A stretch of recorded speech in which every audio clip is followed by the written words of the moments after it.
Welcome to the Fair Hypnosis Center.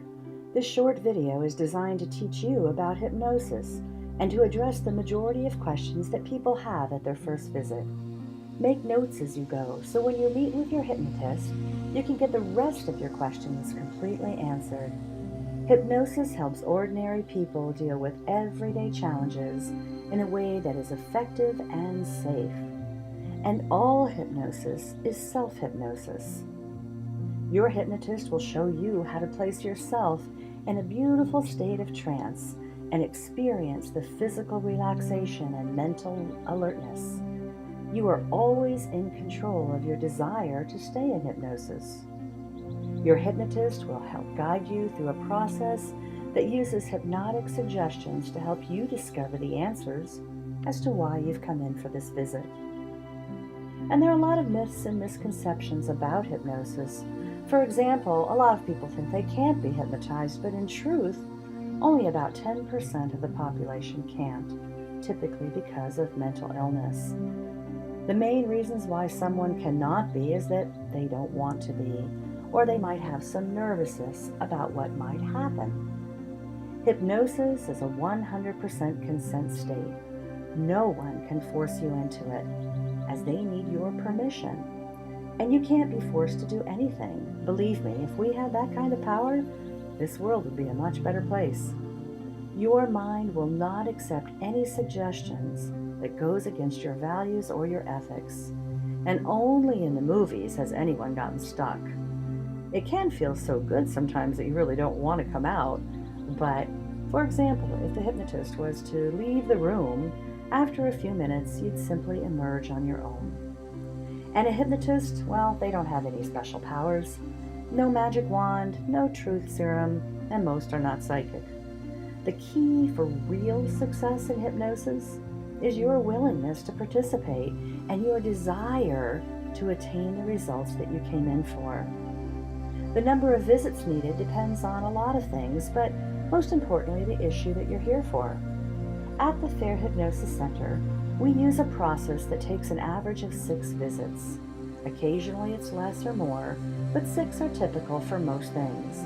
We very seldom see clients for single sessions, as lasting results can rarely be achieved in this manner. Hypnotists do not diagnose or treat any disease, but they can work with the underlying conditions for many issues. There are many reasons why people seek hypnosis, but all have the common denominator of wanting to take back control over something. Hypnosis can be effective with issues like stress, sleep, fears, confidence, worry, weight, smoking, just to name a few. The key to success in all of these issues is your desire to want the change. Want it and watch it happen.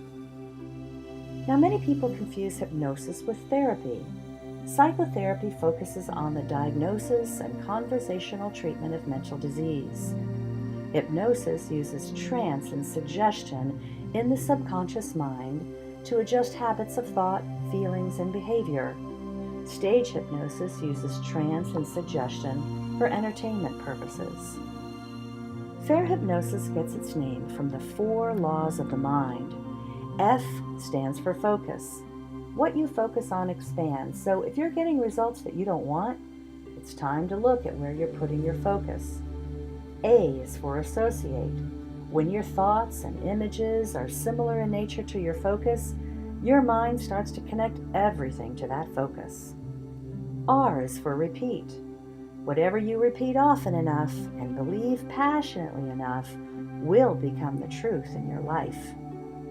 E is for expect.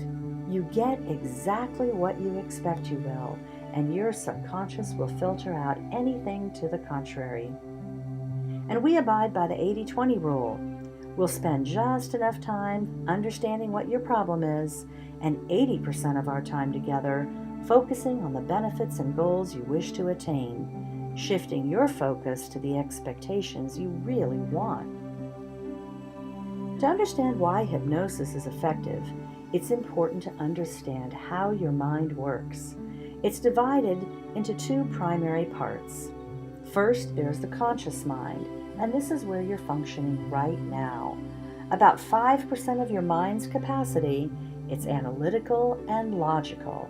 It contains your short-term memory and is the home of your shoulds, affirmations, and willpower.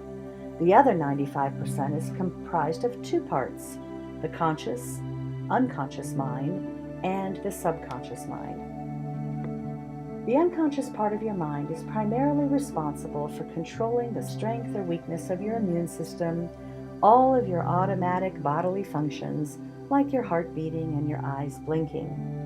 The subconscious mind, where we do the hypnotic work, is emotional and home to your wants, values, beliefs, rules, filters, your long-term memory and life stories, your intuition, and most importantly, your imagination. Somewhere around the age of 7, the critical factor is formed.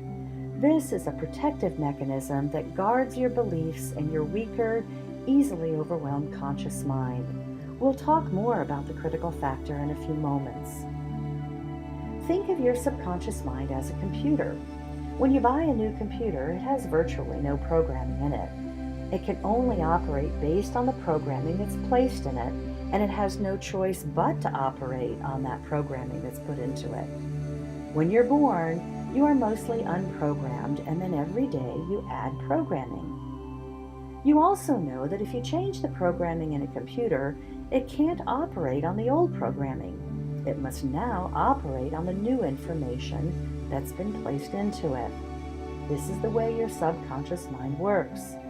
You program your subconscious computer every day of your life through your life experiences from many different sources over time. And it must, and I underline must, make you into the type of person that it perceives you to be based on all the programming that's been placed into it. For example, if that computer of yours, based on its programming, says you're fat, you're fat. If it says you're thin, or a smoker, or a success, or a failure, that is exactly what you will be. Since the day you were born, your subconscious mind stores everything that has ever happened to you, that you have ever felt or seen or heard or smelled or tasted. You never forget anything in the subconscious. Only at the conscious level do you forget. In hypnosis, you can access that amazing bank of memory. The second programming we have in the subconscious mind is our habits. You have some good habits and you have some bad ones, but mostly your habits aren't good or bad, they're just utilitarian. You automatically respond in a certain way when something happens. For example, when the telephone rings, you don't look at it and wonder, what is this? You automatically pick it up and answer it. The next thing in your subconscious mind is emotion. The conscious mind cannot deal with emotions in any way because that's not part of its job. Anytime you need emotion, your conscious mind parts like the Red Sea, and you deal with a particular situation from your sometimes irrational, juvenile, but highly intelligent subconscious mind. Then, when the situation's over and your analytical conscious mind takes over again, you find yourself thinking, oh, why did I say that? Why did I do that? Oh, that was so stupid. And sometimes your subconscious mind might laugh and say, yeah, but it was so much fun. Sometimes emotions can get us into trouble. The next area of the subconscious mind, and probably the most important part, is your protective mind. It must protect you against danger, either real or imagined. And by the way, anything imagined by the subconscious mind is just as real as if it was actually happening. Hundreds of experiments have been performed in this area, and they all tell us that the brain cannot tell the difference. Although the subconscious is powerful, it's also the laziest part of your mind. It doesn't like to do the work that's required to accept positive suggestions, to give you change in the areas where you want to have that positive change. Positive suggestions can be challenging things to get into the subconscious mind. On the other hand, negative suggestions go in like a hot knife through butter. because it doesn't take any work to accept a negative suggestion. Now there's one more role of the conscious mind, the role as a gatekeeper, and we call this the critical factor of the subconscious mind, or more simply, the identity door. For example, take a very heavy person who's just gotten out of the shower. He's standing in front of a mirror, toweling off, looking at himself, and he says, "Boy, am I fat." Now those words go right into that subconscious, and it says, "Yep, that matches the programming I have in here. That matches my perception of you." It easily accepts that suggestion. So the perception of that individual being fat becomes stronger, and they go on to become heavier. On the other hand, if that same person stands in front of that mirror and says some affirmations like, "I'm thin, I'm trim, and I'm attractive," the subconscious mind says, "Nope, that doesn't match the programming in here," and it's not allowed in.